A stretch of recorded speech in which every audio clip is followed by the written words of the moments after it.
today we have Erik Gaull with us. We're very thrilled that he's here. He's with Samsung Electronics America, and he's going to talk about cybersecurity today, online threat awareness, and cyber attack protection. And I think that's particularly with what's going on in Ukraine and Russia's capacity to hack things. I think this is a topic of great worth. So Erik, thank you very much. Good morning to you. And I do want to recognize the Shared Humanity Project led by Mark Burgell, who is the sponsor for these webinars that we do. So Mark, thank you very much for your support of us here. Erik, I'll turn it over to you. Well, thank you very much. I'm really pleased to be here today, and hello to all my LGW friends and those who I haven't met yet. So look forward to meeting you in person at some point. I'm going to start sharing my screen, and hopefully we'll get this kicked off right now. Okay, you all see my screen? Yep. Okay, great. So I work for Samsung, and very concerned with cybersecurity because people have mobile devices and computers that they attach to their systems. So I've learned a lot about it. I've become a certified information systems security professional, and I talk cybersecurity every day. And cybersecurity is definitely a topic that we need to be concerned about. I think there's nobody that hasn't had a problem with a virus or malware or phishing attack. But I want to talk about all of those things and try and put them in perspective for you. We're reading about incidents every single day in the paper. And as you can see from this graph here, cybersecurity, the cost to the world has grown over time. And right now, cybersecurity is costing about 1% of global GDP, just under $1 trillion a year in losses to cybercrime. The impact of cyber attacks is not just financial; it's a reputational loss, and a lot of time spent fixing problems and trying to restore systems, losing customers. There's a whole host of things that can cause problems for people with when they incur a cyber attack. If you look at the industries that are hit, financial services and healthcare top the charts, and that's really because they cannot afford to lose data. They cannot afford to lose downtime or customers, especially in the healthcare industry, where a lot of records are being maintained. Health records are being maintained online, and they drive the administration of medicine in hospitals and the machines in hospitals. And so hospitals end up, the healthcare industry ends up being attacked on a very frequent basis. So at the root of the problem are an organization's people. You individually are your primary cybersecurity risk. And everybody that works in your organization is the primary problem in cybersecurity. And we'll get into why that is, but understand that this is really a people problem and less of a technology problem. Especially since the start of the pandemic, we've seen a very big rise in cybersecurity problems. This is because so many organizations did a very rapid pivot to remote work, where they were able to, obviously, and knowledge workers or people that didn't have to be in front of people every day were working from home. Well, a lot of organizations weren't really set up to do that, and they had to make a very rapid shift to remote work. And they took some shortcuts, and this did not escape the notice of the bad guys who were perpetrating these acts. If you look here, you're seeing that employees are clicking on 3 times as many malicious emails, and the FBI has seen cyber crime complaints quadruple since the onset of the pandemic. So there are different types of malware. I'll talk about some of these in detail, but basically the ones that are I think most important to us are ransomware, spyware, and viruses. You probably get pop-up ads all the time. Probably have virus and antivirus software installed on your computers. You may have a firewall and think that those are all great, but there are ways around these things. And so I'm going to talk about in specific ransomware and some spyware stuff, because that's most pertinent, I think, to what we're talking about here. So ransomware, if you look at this infographic here, you may find yourself on that infographic represented by some of these numbers. I am the security emergency management security advisor to a university in New Jersey, one of my side gig clients, and they were hit by a ransomware attack 6 weeks before students came back to campus in 2020. And they spent literally 2 months working around the clock to restore their systems and try and get students into dorms and back in classes and stuff like that. And so it can really cripple an organization if the bad guys take over your computers, take over your data. I'll explain how this works in a second, but understand that that this is not an uncommon problem. Moreover, ransomware attacks are changing. So it used to start with just data encryption, where the bad guy would take over a computer, encrypt your data, you'd get a message, hey, your files are locked. If you ever want to see your data again, send us, $10,000 to this email address, or give us $10,000 in Bitcoin. And Bitcoin certainly has made ransomware much more profitable because it's very, very difficult to trace. But now the ransomware attacks are changing, and so what you're seeing is 83% of the attacks are involving what's called double extortion or triple extortion. So double extortion is they encrypt your data, but they also exfiltrate it from your computer, and they hold you ransom twice by saying, if you want to see your data again, you'll pay us, and if you don't, we're going to release your sensitive data to the public, and that could be, healthcare information. It could be proprietary information about your services or your business. It could be information about clients that you serve. And then triple extortion is when they go to your clients or the people that you interact with, your vendors, and say, we have information of yours that we got from this other company that we're extorting. And if you don't pay us as well, then we'll release your information. So there's this new trend that makes it very difficult to actually have a backup as effective protection against a ransomware attack. So I just wanted to put that out there. And also the other thing is headlines from just about 2 weeks ago in ZDNet, which is one of the big technology newsletters, said that ransomware attacks have doubled from 2020 to 2021. And part of that is that you can now get ransomware as a service. You don't have to be a techie to do it. You don't have to have high-tech equipment. You can just rent some equipment on the dark web and rent some software or pay somebody to do the ransomware for you. They'll take a cut, I mean, they're not doing it for free. But so understand these attack vectors. So what's an attack vector? It's how they get into your machine, and how they mess with you. So on the left-hand side here is the denial of service all the way down to everything else. And I'll briefly run through these. There are cyber attacks that are just meant to either put your website offline or put your systems offline. They're inconvenience. They deny your customers access to your systems. They deny you the ability to do what you need to do. And they can be very frustrating, and they can be costly.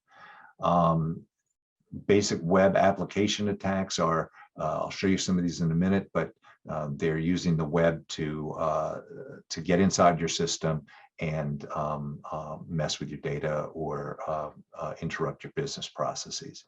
Social engineering, which I'll talk about in a separate slide, is a way of using just human-to-human interaction to steal your information and access your systems. Underneath that, you see system intrusion, and these are specific software-based techniques or hacker-based techniques to get inside your system. And then you see lost and stolen assets. So if you have valuable data on a laptop and you lose your laptop and somebody finds it, they can bust inside and probably, if they know what they're doing, bypass your security controls on your laptop and get to your data. So let me slide over to the right here. You'll see there that 85% of breaches involved a human element. As I had in that slide earlier on, this is really a people problem. Beyond that, 61% of the breaches involve credentials. So people accessing your password, accessing login authorizations, and getting into your system. So how do they do this? Well, you know, there are phishing attacks, and I'm going to assume some sort of, since you're already logged on to the internet, some sort of familiarity with phishing. You probably experienced some of these. But phishing attacks, or Vishing, which is using voice or the telephone to get information, are designed to fool you into thinking that you're dealing with a legitimate person or system on the other end, that you enter your information and then the bad guy steals it. So in this slide here, and this is something somebody sent me, and they said, you know, ha ha ha, no way that I'd ever fall victim to this. But you know, the mere fact that somebody has taken the time to build a screen like this, to build a system, put it on people, you know, enable them to be on people's computers or on the internet, means that some people are falling victim to this, and it doesn't take very many people to actually be profitable, right? Because this takes about a couple of hours to build a system that can collect this data from somebody. So, you know, if you see something like this, you know, the red flags ought to be flashing, and you ought to have a high index of suspicion. You know, you don't need to enter information like this to know whether your card's in a hacker's database. Your credit card company will let you know when there are suspicious transactions. Here's something that you've probably seen in various forms. And this is an email that you get that says, hey, we're processing your order. And you know, here's a promo card. You know, who doesn't want free promo card from CVS? And so what they do is they download logos, they send you an email that looks really realistic. But if you look at it carefully, you'll see some telltale signs here. Like, first of all, if you see up here, the from address is some strange address in Brazil. Well, you know, if you think about it for a second, CVS probably does not have a processing facility in Brazil. You know, it's probably not the right thing. It would probably come from CVS.com, and you probably would be thinking right now, what order did I place? So, so you have to be savvy about these things.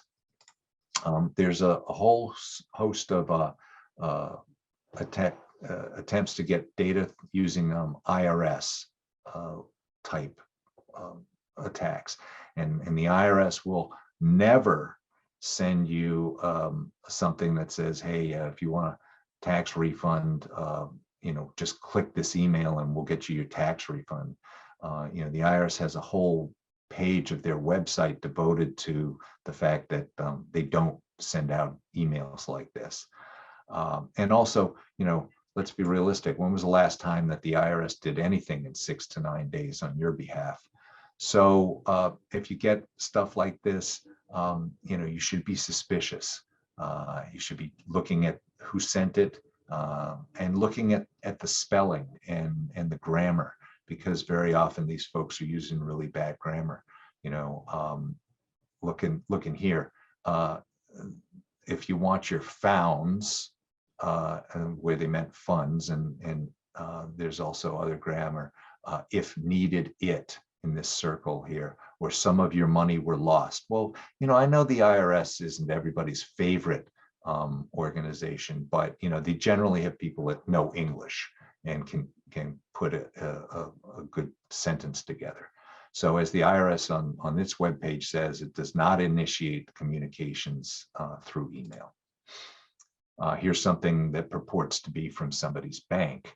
And again, you know, if it's your bank, then they wouldn't say, "Dear valued customer," they'd say, "Dear Erik Gaull," and they'd probably capitalize things correctly and use correct grammar. And the subject line is ridiculous: irregular activities verification, period, exclamation point. So, you know, the people that are creating these are by and large sophisticated, but not great speakers of English, which might lead to a suspicion of where they're from.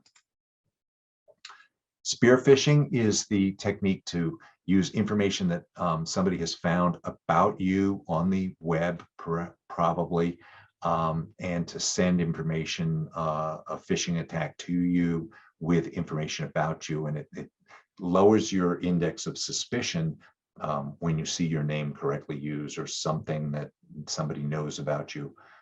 You know, if somebody sent me an email about skiing or scuba diving, I probably might be a little bit more relaxed than if they sent me some other type of phishing email. But the moral of this story is that these guys are pretty smart. They're sophisticated, so you should take time to figure out who they are and whether this is really a real thing. Now, I want to talk about business email compromise for a second, because if you look at this graph here, you can see that business email compromise has skyrocketed in the last couple of years. And business email compromise is also known as email account compromise. And the median loss with business email compromise is about $30,000 a year. But there have been incidents that have resulted in losses as high as almost $1 million, 950,000, I think, is the record. So the FBI identifies 5 different types of business email compromise, and these include CEO fraud. I've got a slide on that in a second that I want to show you. Account compromise, where an executive or email's account is hacked and used to request an invoice payment to a vendor, and that's, you know, fraudulent, and then sent out. People impersonate lawyers, and you know, either somebody in the general counsel's office or somebody in a law firm that deals with a company and is supposedly in charge of crucial and confidential matters, and they ask for things to be done or information to be sent. And then there's straight up information theft, and usually the folks that are targeted here are the HR and the bookkeeping folks, so that you can get personally identifiable information or tax statements of employees and executives. And this data can be used for future attacks, not just for exploitation against those individuals. And one of the key hallmarks of this business email compromise is that these scams don't have malicious links or attacks or attachments. So they can evade like traditional spam identifiers or phishing identifier like software. They just look like a regular old email. So let me show you one.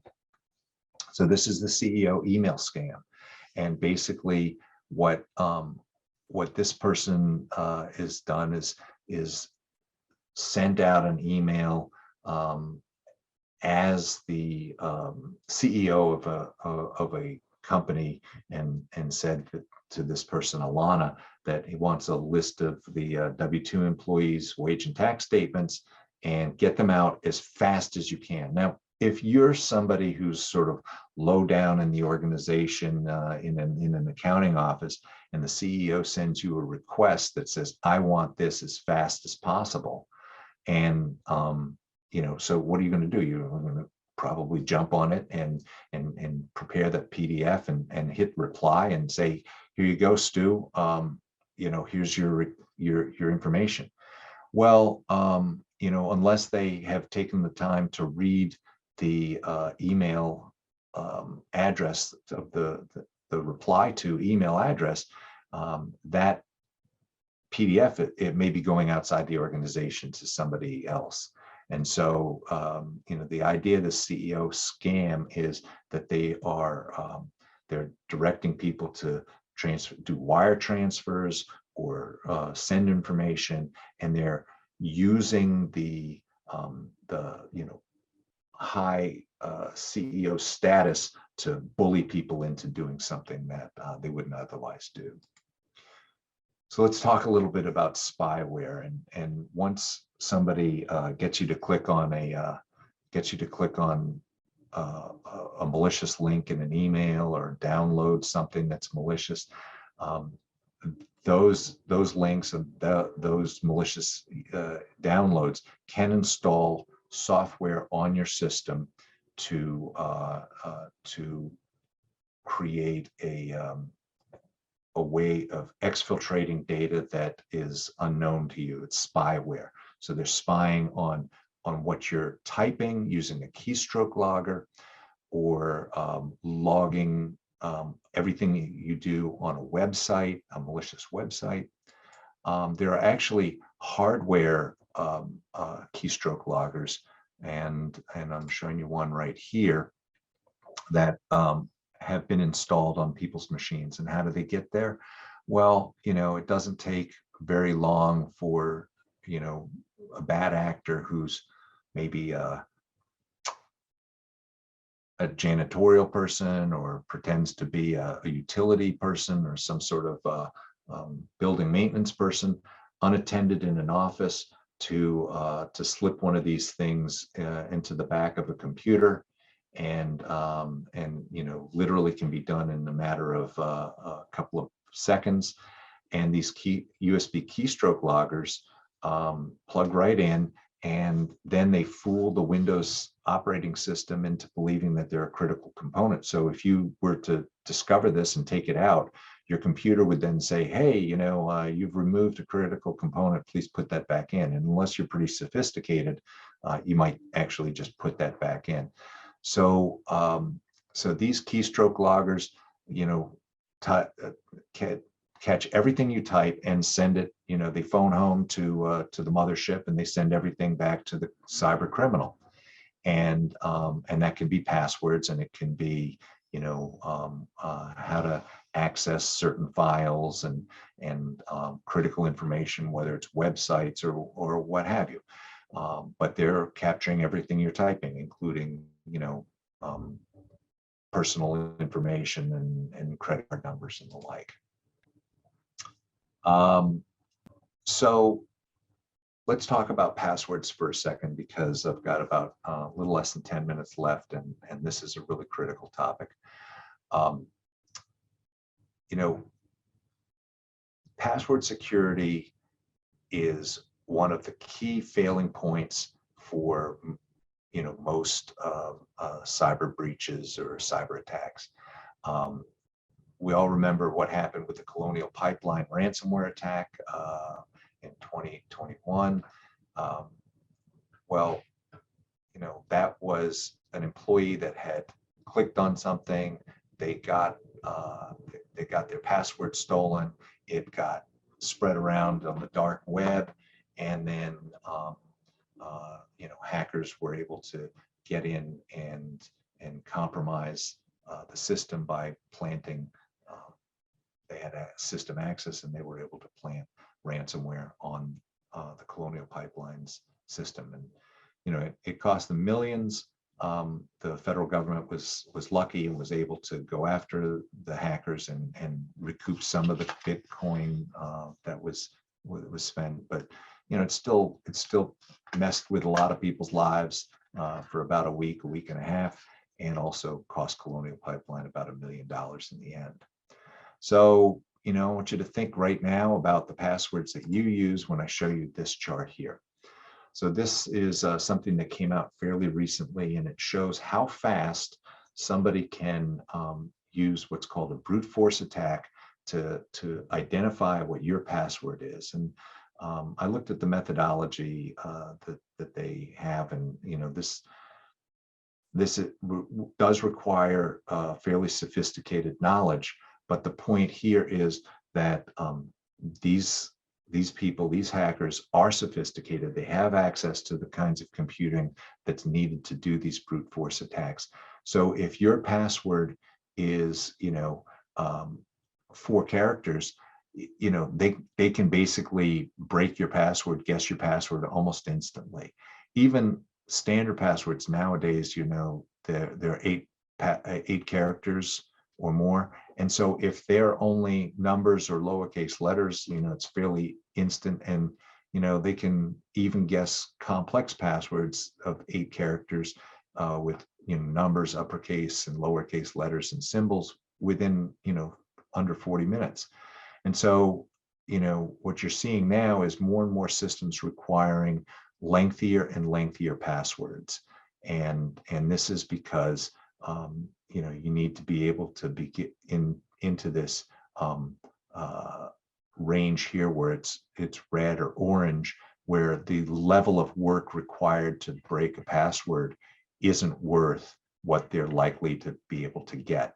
And certainly, at 18 characters and a mix of numbers, uppercase and lowercase letters and symbols at 438 trillion years, nobody's going to mess with you. So the moral of this story is use longer characters, longer passwords. And so I'm going to show you this do's and don'ts list. Passphrases instead of passwords. So if you can create a phrase that's meaningful to you, like I like to go skiing in the winter, that's longer than 18 characters. It's going to take a long time, and throw an exclamation point and throw a couple of characters instead of letters, make them numbers. So mix them up a little bit. We're using the mnemonic like this one here. Pizza is a basic food group, and this is how you remember it. And if you can have a phrase that's of interest to you or of meaning to you, and you can capitalize some letters and make abbreviations and then throw a date in there or something like that, a lot more complex, a lot more difficult to break. Don't use your personal information. I would never have a password that says Erik's password. Don't use common words that can be looked up in dictionaries, because there are programs out there that actually literally go through dictionaries and try and compare. Don't share your password, because once you've let your password out of your site, if you will, you tell it to one person, well, then it's gone, and you have no more control over it. Don't put it on a Post-it note on your computer or under your keyboard. The bad guys, if they're in your office, they know where to look for that kind of stuff. And then the last thing I'll say is that it's a misconception that changing passwords regularly, forcing people on your IT systems to change your passwords, let's say every month or every 3 months or whatever, improves security. In fact, studies have shown that it decreases the security of the password, because people tend to write them down, and you want people to keep them in their memory, or at the very least keep them in a password safe that keeps the passwords accessible to them but encrypted on the computer.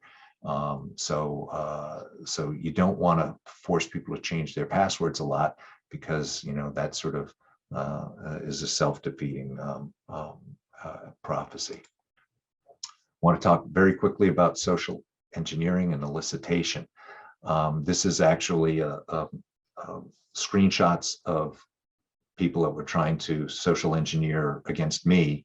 And, it starts out with a very innocuous chat, but when when you're chatting with somebody that you don't know, I'm sure that this lovely lady here on the right, that's her real picture. I'm almost positive, but who the hell knows? And she's not taking no for an answer. I told her, hey, I'm not David. Oh, sorry. And a normal person, if you said, hey, here's a text message, and David, and I said, I'm not David, they go, oh, sorry, wrong number, and you never hear from them again. But this person keeps coming back at it, trying to get additional information from me, trying to work their way into my social graces.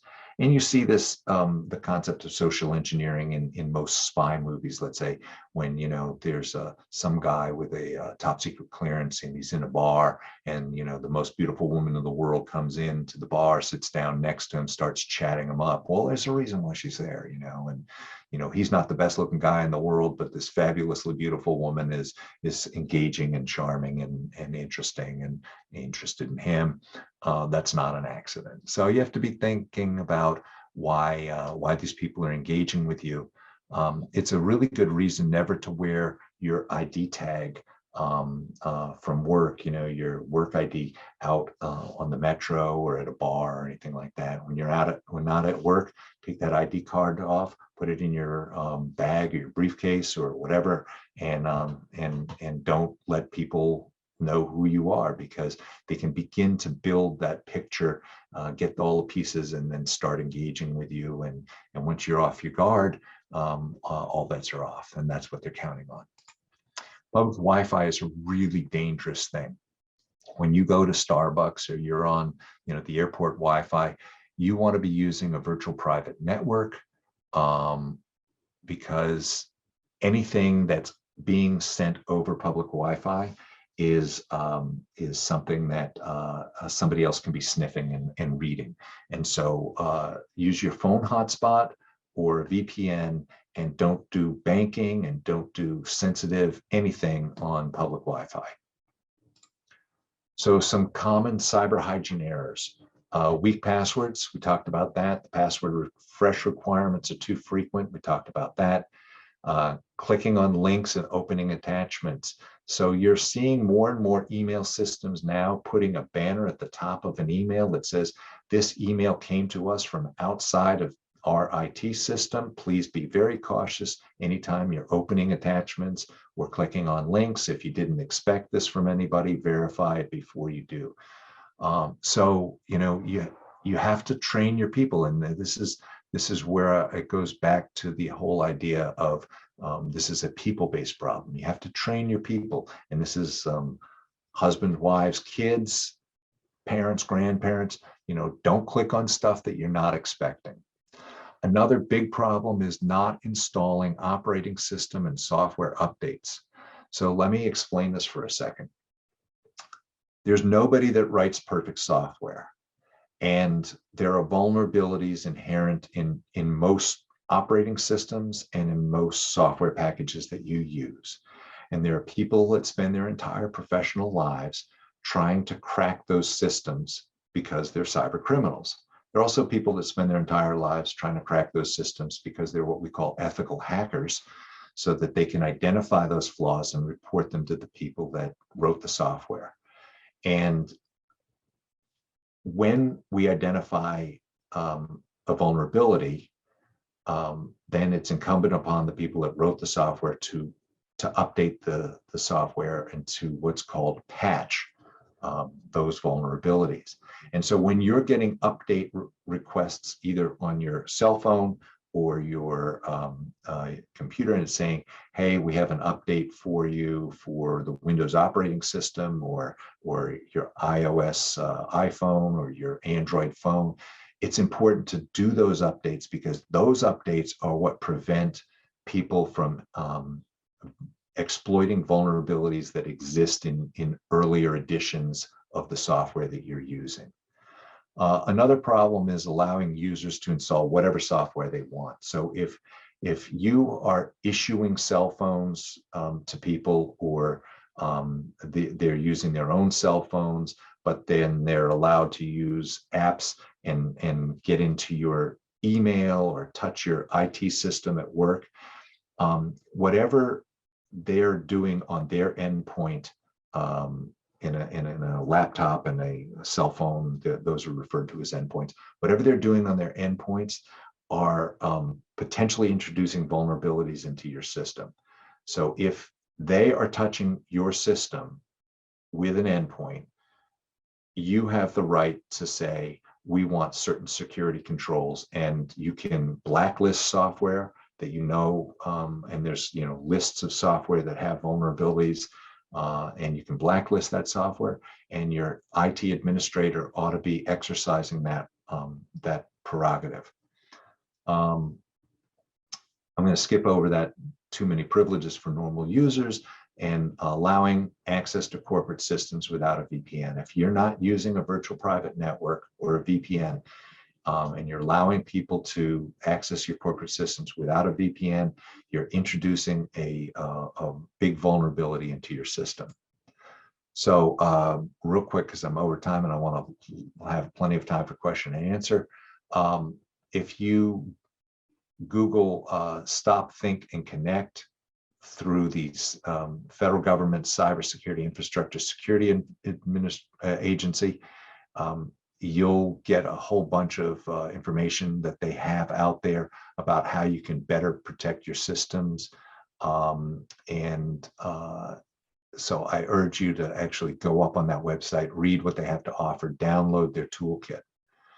I do also want to talk about this, and I already talked about the necessity to keep security patches and software up to date and the unauthorized software.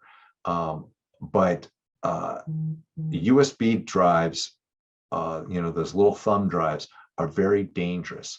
There have been studies, and this is a headline from a study that I found, where they threw the researchers put USB drives in a parking lot, and people picked them up and put them into their computers, right? So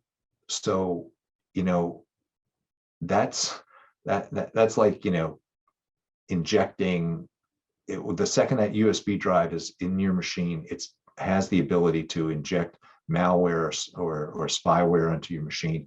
And this study found that people really did go and do silly stuff like that. If you get a phishing attack, don't reply to it. Don't open any attachments. Don't click on any links.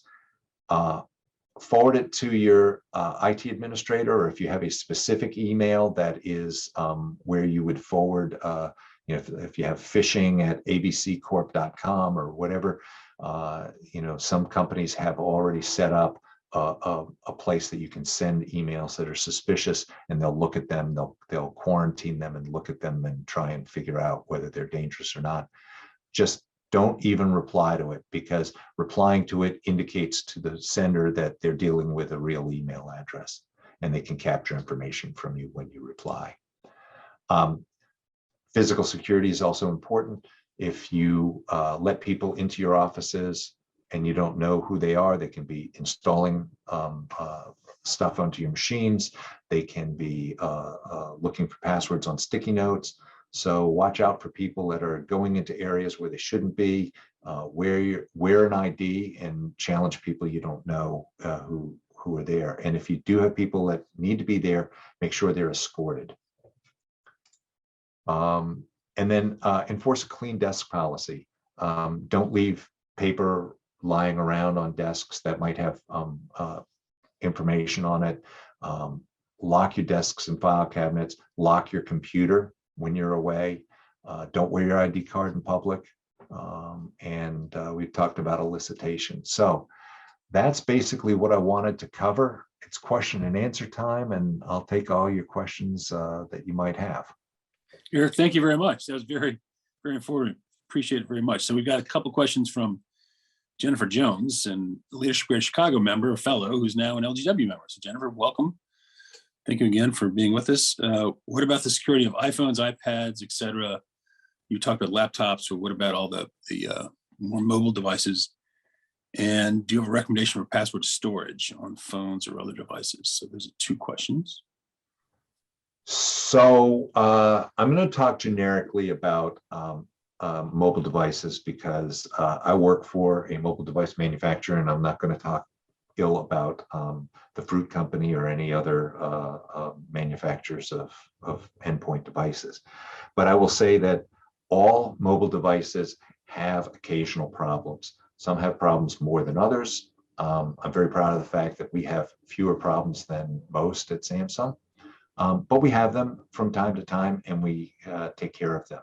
All the other companies take care of them to the best of their abilities as well. But that's why it's critically important when you get that notification on your phone that says time to update this piece of software or this operating system. You know, I know my son and my spouse are both, you know, they hate that. They're like, oh, it always slows down my phone and it never works right after I do it.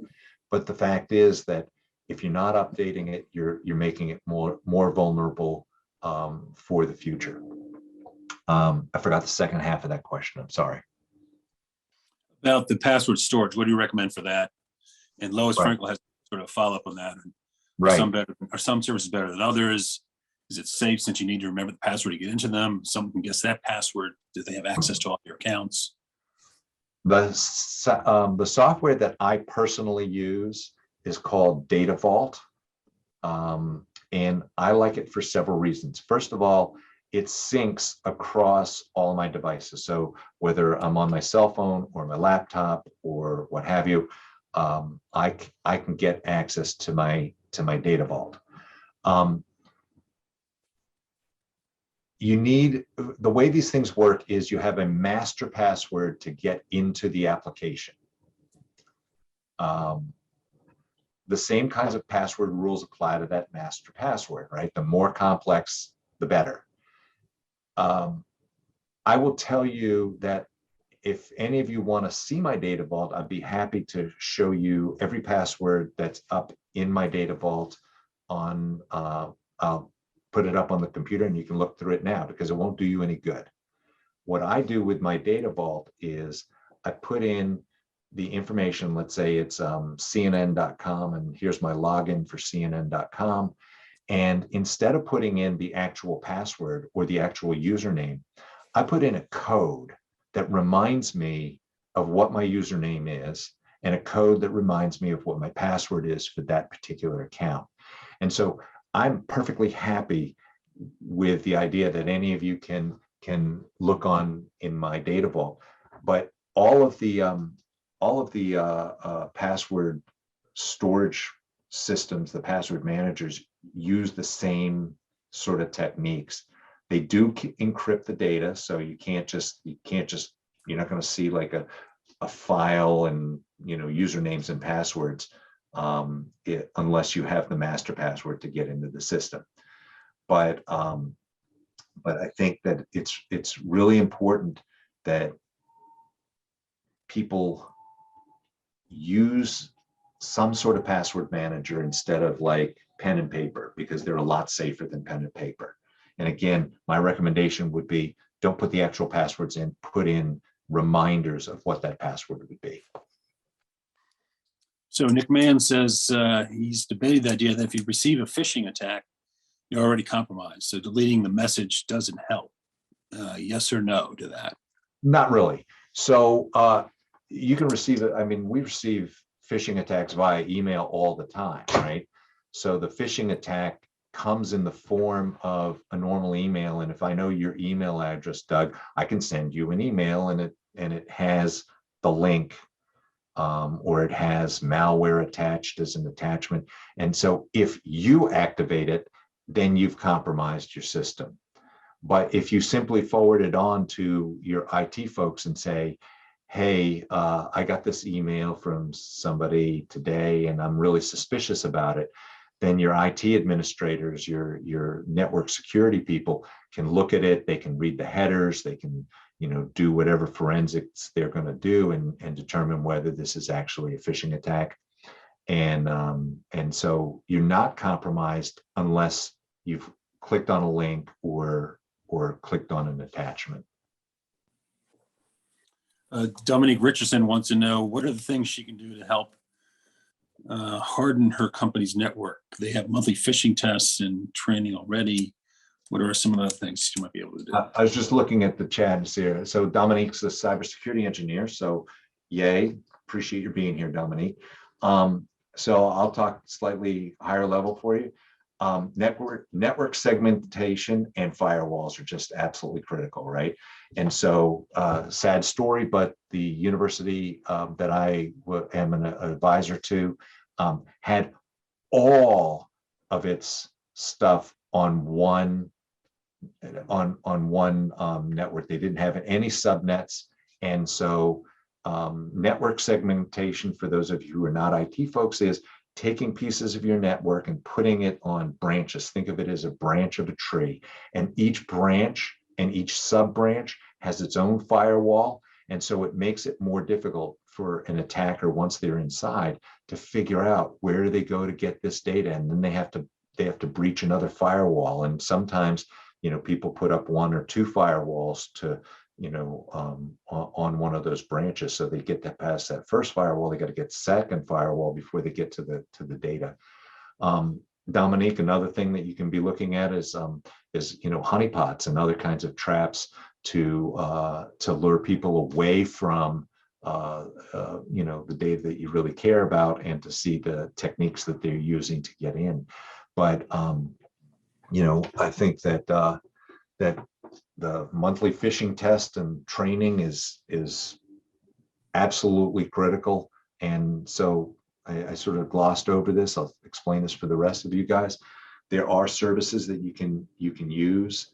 KNOW-B4, and that's KNOWBE, the number 4. If you search on that, they have services that you can subscribe to that will send out phishing emails to your users. And then when the user clicks on what would normally be malware link or a you know, an attachment, if they do the kinds of things that would subject the system to penetration, then instead of subjecting the system to penetration, that user gets a notice that says, hey, you fell for my phishing attack, and you know, you need to go and take this training class to make you more aware and to prepare you next time. And some IT administrators then, you know, get a report, and it's like, okay, well, Erik Gaull fell for the phishing software, you know, the phishing stuff. So you know, call him and touch base with him and make sure that he doesn't do it again. So KnowBe4 is I think a pretty good service, and they also have some good educational materials out there in general. But I would highly recommend security awareness training, IT security awareness training, when you come into the company and on a semi-regular basis, either, you know, semi-annually or annually. Lois Franco's got a comment on that. Dominique said that they're very familiar with, or they use KnowBe4. And Lois said, even knowing the tests are part of her office's program really did make her more attentive. And we've got another question on sharing files with sensitive information. What do you recommend, or how do you recommend doing that?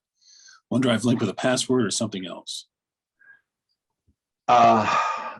So that's very dependent on what kinds of security mechanisms your IT administrators have in place.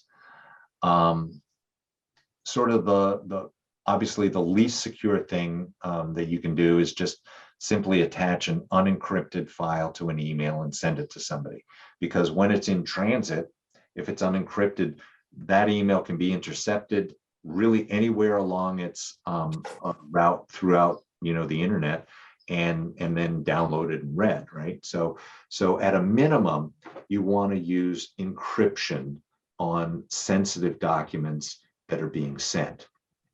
And you know, encryption is good, but it's not the be all and end all. If you're really super sensitive about this stuff, then the very best thing is what I would refer to as sneaker net. You know, put that file on a storage device and hand carry it to your counterpart down the hall, or send it to somebody. Obviously, if you want to really keep it, maximally secure, and then put it in on that device encrypted. But I think the biggest thing is that you need to make sure that you understand who is getting it and what they're going to do with it at the other end. Because once you hit the send button, it's really out of your control. We got a comment on what's scary is when the email appears to be sent by you to you. How scared should you really be after deleting that email? Well, I send stuff to myself all the time as a way to remind myself to do things, or links that I want to check out at a later date. So I think on any email system, if you're unsure of who the sender is, you ought to be able to click or hover your mouse above the person's name. So click or hover above that person's name, and you'll see it should display the full email address of the sender. So it is possible to spoof the name of the person that's sending it, but it's not possible to spoof the actual email address that it came from, or so if it didn't come from erik.gaull@gmail.com, if it came from Erik with a C .gaull@gmail.com or something like that, then I'd be suspicious, right? Because that's not me. And if you're super suspicious, then you can forward that email on to your IT people and have them look at what are called the headers, and they can do an analysis to see, because every time that email makes a hop on the internet and goes from point A to point B,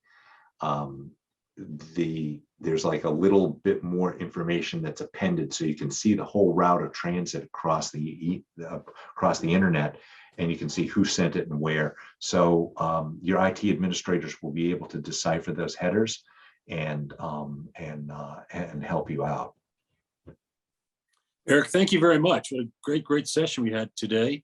I will say I check if I'm not familiar with an email coming, I check the email address of the person who sent it, and most of the time that tells me good or bad. It tells me whether to delete it or let it go through. So that's a very helpful comment there. And I'll also say that that Gmail and Hotmail have really good spam sniffers, and if you're really worried about it, then you can also get endpoint or quarantine service. I'm trying to think of the name of it off the top of my head. I'm just blanking on it right now. But basically, it's a service that sits on your email server and then will quarantine suspicious emails and send you in a message that says, hey, I've got a suspicious email, and do you want to release it or do you want to delete it? And all of these look semantically and contextually at what's in the email, and they use other clues to determine that something might be spam. So I recommend that as well. Erik, thanks again. For all of you who are on the call, thank you.